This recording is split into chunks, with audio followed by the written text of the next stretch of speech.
Hey, what's up? John Sonmez here from simpleprogrammer.com. Finally back home. I've been traveling quite a bit. We'll see with the time shift on YouTube.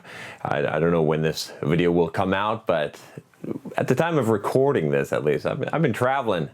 Been doing my traveling quite a bit, and it's fun to travel.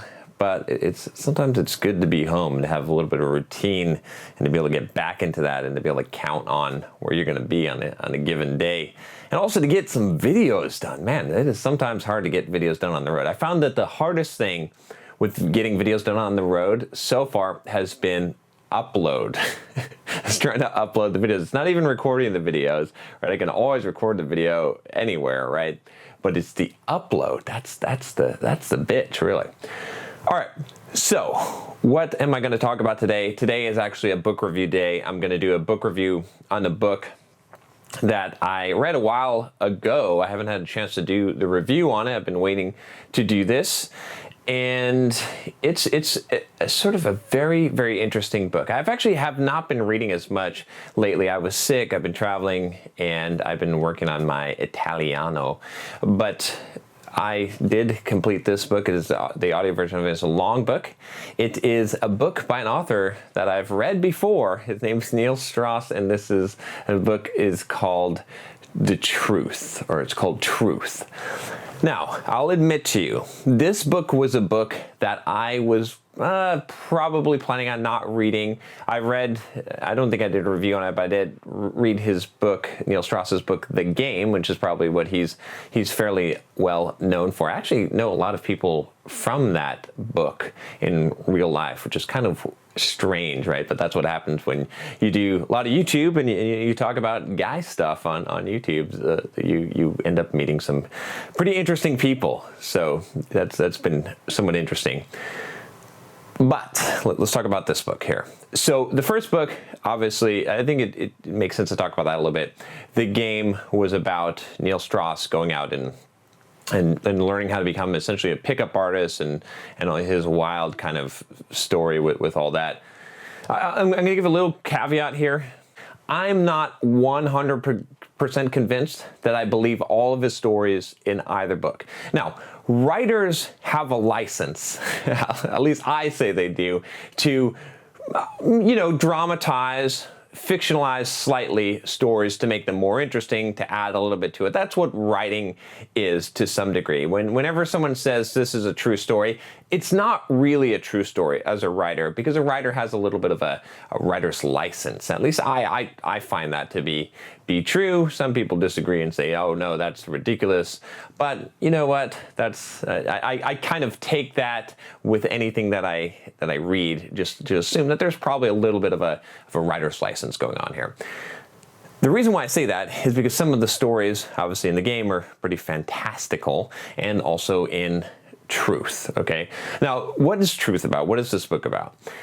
And why did I not want to read this? Well, this book is essentially about Neil Strauss going through, after having learned these skills of becoming a pickup artist, basically getting this girlfriend that he likes and having trouble being faithful to her, having trouble being monogamous with her, cheating on her essentially, and then going through this spiritual journey of like figuring out what does he want in life, what is natural for human beings? Is there some other type of relationship? How can he essentially have his cake and eat it too, right? How can he go out and be free and have his sexual desires fulfilled in every way that he chooses, yet still have intimacy and love and connection and to have real relationships, not just sexual relationships, okay?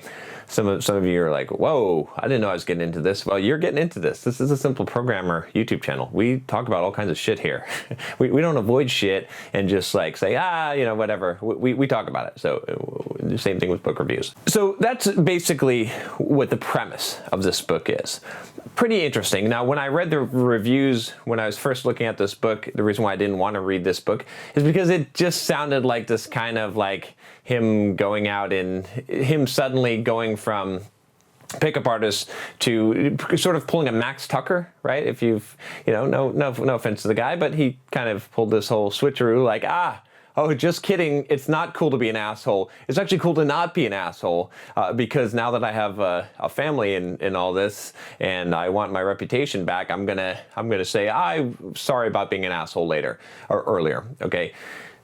That's the impression that I got. That's actually not what this necessarily is. I thought this book was going to be about how he, like, you know, either one of the things that they was going to say is that monogamy doesn't work completely, and here's all these orgies and stuff, or he was going to say, oh yeah, I was so wrong. I was so in my dark path. But it's not. It's surprisingly very honest and interesting book. It doesn't really seem to push one way or the other, although the very end of the book maybe pushes one viewpoint that I'm not so sure that he said. I think he came to a conclusion because he had to, but in honesty, I don't think this is settled in his heart. I really don't think so. But the book is really interesting because it is pretty damn raw, right? I feel like he's really laying it all bare. He's being very genuine in the book and talking about real problems. It starts off with him really going to rehab for sexual addiction and him having conflicts with a lot of the counselors there and therapists, and finding some growth there, but really and really analyzing what are they saying. Like, is this really true? Do I really need to follow this? Is this a whole bunch of bullshit? And then he goes off the deep end. And I'm not going to ruin the whole story of the book, but he goes and he tries it all, right? I mean, he tries the sexual addiction therapy, and does he have it, and analyzes this, and then he goes and he says, well, let me try, whatever I want to do. And then he tries like these in relationships where there's multiple women. Very interesting. I sort of question some of the stories there, but still, I don't question what he was thinking and sort of the things that he explores.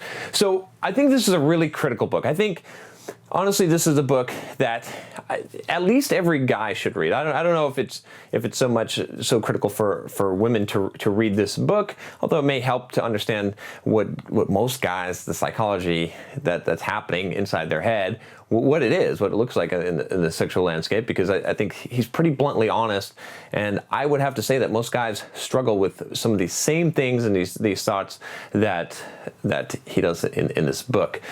So I would recommend this book. It's a tough read, right? It's going to make you maybe be a little bit honest with yourself, right? To ask some really deep questions that are difficult to answer. And like I said, I don't believe that the book really provides a serious answer to those questions. I think it tries to, and I think that the author, Neil, tries to go and answer these questions. And in some ways he does, but he explores a lot of the dark alleys that you don't want to go down. I think that might be a good way to say this. It's sometimes beneficial to have someone else go do something stupid so you can see what it's like, because you had the urge to do that, or you always wondered, and there you go. Now you can see. Now you don't have to experience it for yourself, even though you still have to find your own path. So I think this is a critical book, whether you're single, whether you're married, especially if you're single. Like, if you think about it, right, for you guys out there, if you're single, you need to know what you're potentially getting into, right? You need to understand the dynamics of this and understand his psychology, the author Neil, in this book, and why it's so difficult for him, and what it means for him, the monogamy that he's enduring, right? That he feels is such a burden on him, and that he's fighting against, right? Because you will face that. Like, if you go into a relationship, you go into marriage and whatnot, and you do not realize that this is a potential issue, and you just think, oh, we're just going to be lovey-lovey and all that, and you think you're just going to find your dream girl, and that's going to be the end of it. That's not quite right. Like, reality, most people don't prepare you for the real reality of life, right? At least you should be aware of that. Again, I would say the same thing. If you're married, if you're in a relationship, you should also read the book, because it's going to give you some insights, and it might force you to deal with things that you need to deal with. Now, I don't have an answer for this. This is one of the things that scares me the most, in some degree, is because there's a lot of questions here that there's no answer. There's really, at least I haven't found an answer. You sort of have to work it out for yourself and figure out where do you stand, but it's worth exploring these avenues and having all these questions pop up, and really being honest with yourself and saying, okay, what do I actually think? What do I actually feel? As you go through this book, I think you'll find that there's going to be a lot of things that you're going to connect with, some of the stuff that isn't going to make sense to you, and you can see it from a different perspective, and you can really, I think, relate to it. I honestly think it's a really good book. Like I said, it always surprises me when there's a book that I didn't want to read, that I didn't think would be very good. I said the same thing about Mark Manson's Models book, which was really good as well. This is one of those, I guess, guy topic books. A lot of people requested that I read this book, by the way. That's why I finally did and do a review on it. So that's my thoughts on it. I think it's good. Like I said, the ending, I'm not sure that, I think he had to put an end to the book, but I'm not sure the resolution is exactly what, I don't think it's resolved for him, honestly, to be honest. But maybe that is the resolution, is that there is none, that you just have to figure out what is going to work for you. But the primary reason why I like this book is because if you read this book, it's going to at least cause you to deal with these issues and to carefully think about these things that are going to come. I guarantee you they're going to come up in your life regardless of what situation you're in. So having this ahead of time would be useful, but just forcing yourself to go through this, it may be painful, it may cause a disruption in your life, and you may have wished that you didn't read the book, to be honest with you. I tend to be a person who would rather face reality than reject it, than be ignorant. So I recommend the book, but I can understand, little caveat, little warning for you. If you don't want to face reality, you might not want to read this, and I highly recommend it. If you haven't subscribed already, click that subscribe button below. I'll talk to you next time. Take care.